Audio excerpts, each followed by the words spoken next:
Hello.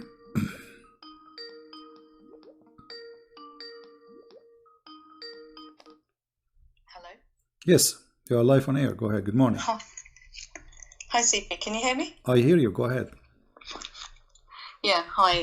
Yeah, I just wanted to say that you're doing such a great job. Thank you very much. And I'm a Christian. Unfortunately, I married a Muslim. Unfortunately, okay.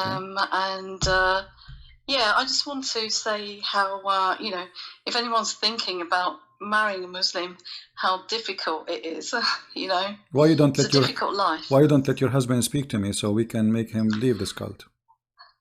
You know, I'd love that to happen, and I'm praying about it. But you know, you speak to Muslims all the time, Yeah. and it's quite difficult because they don't want to listen. Don't Like, worry. I've been married for- I will make him listen. Don't worry. Just leave. You know, just let him call me and leave the rest for me. Right. He will listen. You will see. Yeah, I mean, the way you speak to people, you make them listen, and you talk so much sense that you know, I just think it's amazing. We're so blessed to have you. Thank you very much. And you giving so much knowledge to the world, really. And before I had listened to you, I didn't have that much knowledge about Islam, but now I do, and I'm educating myself and my children. That's wonderful. As well, because I have children with him together, and I listened to someone that you spoke to once, another woman who had married a Muslim as well. Yeah. And your advice was to, you know, educate yourself and educate your children, and that's what I'm trying to do, really. Exactly. Because you know, I agree with everything that you say, and it's only when, like, you live with these people that you realize exactly what Islam is. Exactly. Yeah. You know. So is your kids now Christians? Pardon? Is your kids now Christians? Well, I teach them Christianity. Yeah, and I educate them, and you know, my job as their mother is to you know, give them the best advice I can as a Christian mother, really. You know, at the end of the day, they will make their choices, but you know, time will tell. But I'm doing the best I can, really. Yeah. Well, yeah. This is what happened when you marry from a Muslim. You are bringing division to the family and a lot of risk. Yes. Because you know usually Muslims, they enforce their cult on others, and so if they enforce it on foreigners, what about their children? So he would try for sure to enforce his cult on his children because they are his children. And according to Islam, the children of a Muslim man, they are Muslims by birth. So you have to be careful, and you have to give them extra education so they will not be infected with such a disease. It's called Islam. Yeah, no, I agree. And you know, just what I really wanted to say was, you know, to other women, because you know, men can come across as being lovely and kind and, you know, loving and caring, and they will promise you the world. But like you said, in Islam, and they want you. You know, as a Christian, you can follow your religion as a Christian woman, but you know, they want their children to be Muslim, and a lot of women don't realize this when they come into a relationship, because they always say things like, oh yes, we believe in this, we believe in this, we believe in the Bible, you know, Jesus is our prophet. But it's only later when you sort of go and understand everything that you realize exactly it's completely different, isn't it? Yeah. It's just a deception. Exactly. And you know, and I want to ask you how he, like, you know, I mean, you married this Muslim man, and now how many years you are married? How many Oh, a years? long time. Do you At least 20 years. do you regret this marriage because he's a Muslim? I can't say. Okay, I understand. I can't say this on. I understand. I understand. It's all right. So you know, It's what do you difficult. advise women? It's What do you difficult. advise women? Do you advise women to marry a Muslim man? If you're a Christian, no. No. What if what if she's not a Christian? It's okay to marry a Muslim man? Pardon, say that again? I mean, what if a woman, she is a Hindu or atheist? Do you think she will have a successful marriage with the Muslim man? No, it's a difficult life. Difficult because, life. And you know, I want to ask you, your husband is Middle Eastern? No. Okay, No. but do he, like, he is from different country originally? Yes. Okay. How you know that he is not married in there and like 3 more women? No, I know for sure that he's Well, not. I know a lady. I'm not trying to make you suspect. I know a lady who was married like you. She have kids from this man, and he go to vacation. He was Jordanian. He go to vacation to see his family. After 20 years, she found that he have 2 more wives living in Jordan, and the vacation he go to spend, it's to spend with his wives, not with his parents, as he claimed. Almost 20 years like you know. So after all those years, she discovered that he have a, you know. I think that thing could happen to someone. It's very, very possible because, you know, people can be deceptive. You know, men can be deceptive like that. Yeah, but he's practicing his right. Like you say, that, you know, they're allowed to do things like that, but actually, you know, I don't think that's happened to me. There's a Muslim website. There's a fatwa about a woman. She asked, maybe you can search for it. A woman, she asked the sheikh that my husband, he did marry me and he lied to me. He said to me that I'm the only wife, and later I discovered that he went to I think it was Jordan too. He went to Jordan and he married another woman. So what is the opinion of Islam about that? He said to her that first of all, you have no right to ask him that question.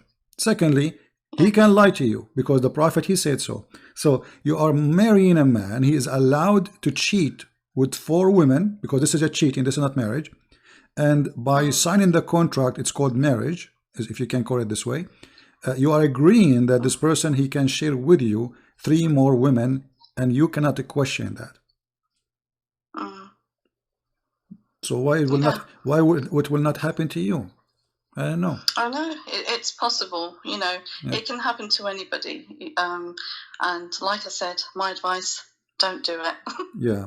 Just don't do it. You know, there's many other people out there, and just don't be deceived. The world is full of millions of men. Women's rights are quite difficult, and just being independent, and you know, I have to fight for my rights. You know, fight for the rights of my children as well. You have to be a strong person. Exactly. You know, to be married, and strong in the Lord. Really strong in the Lord. But you know, they will pick on people who they think that are vulnerable or easy targets. And you know, we as Christians are quite loving people. Exactly. And sometimes that love can be a weakness, but it can be a strength as well, you know. Well, a strength after you learn and after you suffer, after etc., that will be your strength. That is going to be like too much pain, right? It is. It's very painful. It can be very painful. Yeah. Yes. But yeah, there's so many other things that I want to talk to you. Maybe one day. No problem. I can get my husband to give you a call. Sure. The other thing that I wanted to ask you was, you know the Quran so well. What's your advice on sort of gaining all this information? Like, I'm trying to listen to you, and I'm trying to sort of understand everything and keep it in my brain. And what's the best way? Best way to what? Yeah, go on. I lost you. Hello? Sorry. Yeah. Best way for what? What's the best way of learning the Quran and, you know, being able to sort of defend Christianity like you do? You come up with all this knowledge, and how do you keep it all? What's the best way to learn? Well, the best way to learn first is to read and check out what, let us say, there's many sources of learning. Like when I was a kid, only reading, right? Today we have more, we are more lucky. Like now, you have somebody going live on air and he's reading for you, sharing information, which is going to take you maybe forever yourself to find it. Yeah. But after that point, you have to take notes, you have to read, you have to study more, so you can keep that information in your head, and then you can transform this information into something you use in your own way. It's like like you go to Home Depot in here USA, like it's a warehouse where people buy cement, concrete, wood, but Home Depot will not build the house for you. You buy just the material, right? So I provide you with the material, and then it's your duty to build your own house of information in the way which is fit with you and your ability. Okay. So you can have a beautiful house of knowledge, which always will be helpful for you in any topic you involve, because what we're talking about, not only about Islam, we talk about everything. So the more we know, the more we are capable of solving problems, and the more we are confident. Yeah. And the last thing that I wanted to say was that I remember one of your callers once, Abbas, and he said, we're allowed to marry Christian women, and we're allowed to do this, and we treat our women well, and Abbas, that's not true. Not true, absolutely. It just isn't true. Even your own women are not kept well. Even Aisha, she said, I never saw a suffering woman as much as a believing woman. Aisha herself. Exactly. So Aisha, the mother of the believers, as they call her, she is saying that nobody suffer as much as a Muslim woman, which means in this case she is a wife at the end of the day of a Muslim man. And the Quran, the book of Allah, allowed the Muslim men to beat their wife. This is how harsh this cult is, because if Islam is a good religion, will never allow the man to use his hand against his wife. You are not good with her. I mean, the divorce in Islam is so easy. Actually, you can divorce women in Islam by text message. So if she is not good for you and Islam allow you to divorce her, why you want to use your hands to beat a woman, to make her obedience, as the Quran said, which means Islam using terrorism with women. So the first terrorism started in Islam is inside the house, indoor. There's indoor terrorism. The man, he beat the wife to make her obedience, and that is nothing but terrorism. So what is the purpose of terrorism? I scare you and then I subdued you. Yes. And this is put fear. Yeah, they put fear in your physical fear, mental fear, humiliation fear. Everything is about control. Exactly. But they use all kind of reasons, or let's say source of control, including violence with women. So if you are going to marry a Muslim man, you have to be ready that this person, his religion, is not being a bad if he did beat you. He is not being bad according to Islam if he humiliate you, if he jail you in your room. He is just practicing his right as a Muslim to beat you, for this is the teaching of Allah. And the Muslim, they try to make it nicer. They say first and second. This does not exist. First, the man, he can admonish you. How will he admonish you? He scream in your face, this is his right. And then he can refuse to share bed with you. This is a Muslim translation. The fact it says اهجروهن في المضاجع. المضاجع is your bedroom, not only the bed. So he will jail you in your room. He have many wives to sleep with them.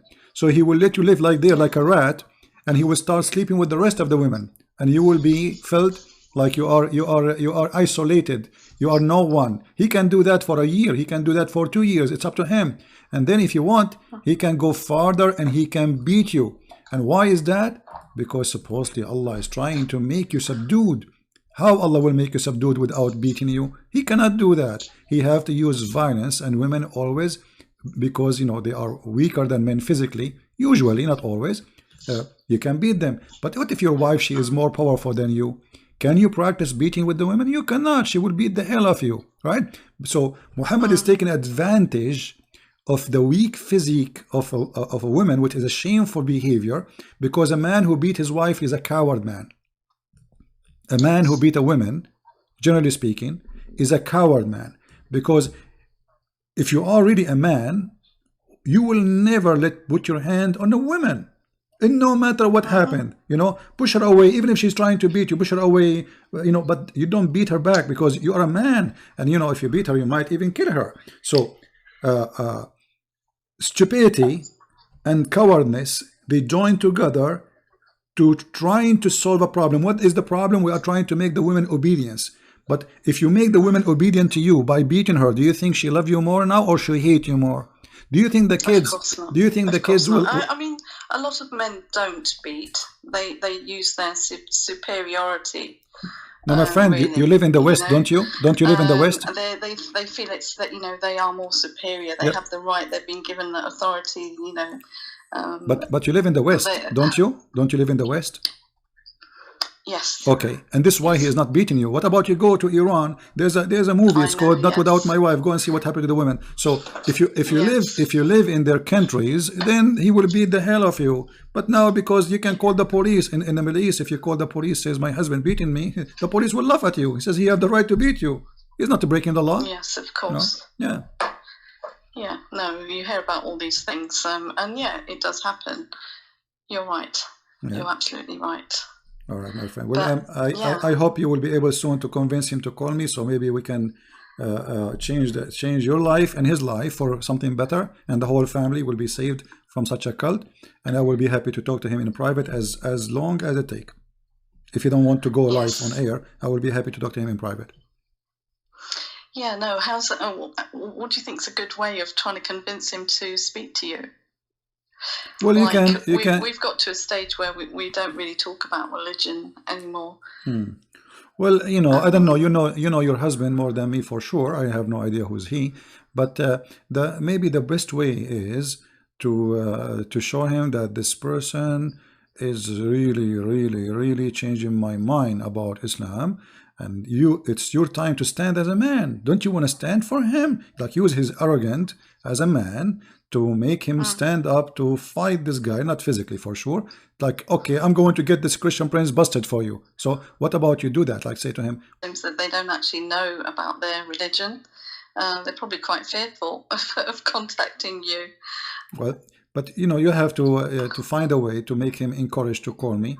And maybe because you know, usually Muslim men, they like to be called the lion of the house. Like, you are my lion, you know, like, okay, we have a guy there, you can eat him alive. I want to see you doing that, you know. Call him. So let us see how the lion will turn into a cat after he call me. Okay. All right. Well, thank you, my friend, for calling. Yeah. God bless you. Anyway, carry on doing what you're doing. It's absolutely brilliant. Thank you very much. God bless you. Thank you. Bye-bye. Take care. Yeah, as you see, married to a Muslim is a very bad choice. Different religion, different culture, different everything different, and they don't respect women. They don't.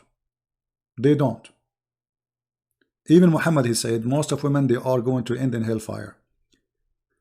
Muhammad, he said, women are half a brain, half religion. They have deficiency in their mind, and they have deficiency in their brain. So when a Muslim man, he speak to you, he speak to a deficiency creature. I'm not making things up. Here we go. I will put for you on the screen.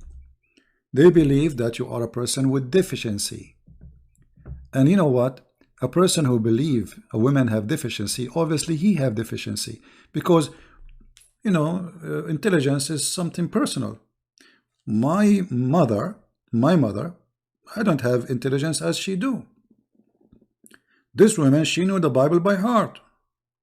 You don't even need to open the page. You do not even, you know, and not only that, you should hear her answers about the Bible. No bishop can debate her. No priest can beat her explanation, and she is a woman. And for sure, my dad is the same, but she's a woman. And, you know, I remember when I go to exam, she knew all my books. She knew them by heart. It's my book. I am the student, not her. And I'm studying Islamic law. So saying women, they have deficiency in their brain, it's obviously coming from somebody have deficiency in his brain. And why women, they have deficiency in the brain according to Muhammad? Because they have their period. Look how stupid he is. In spite of your lacking in wisdom, and failing in religion, you are depriving in the best of men in their intelligence. The woman, she said, okay, what is our deficiency in our wisdom and our religion? And then Muhammad, he gave them the proof that Muslim women, they don't pray to Allah when they have their period. And the second deficiency about their intelligence, because one man is equal to two women as witnesses in Islam. So they put you down, they humiliate you, and then they say this is the proof.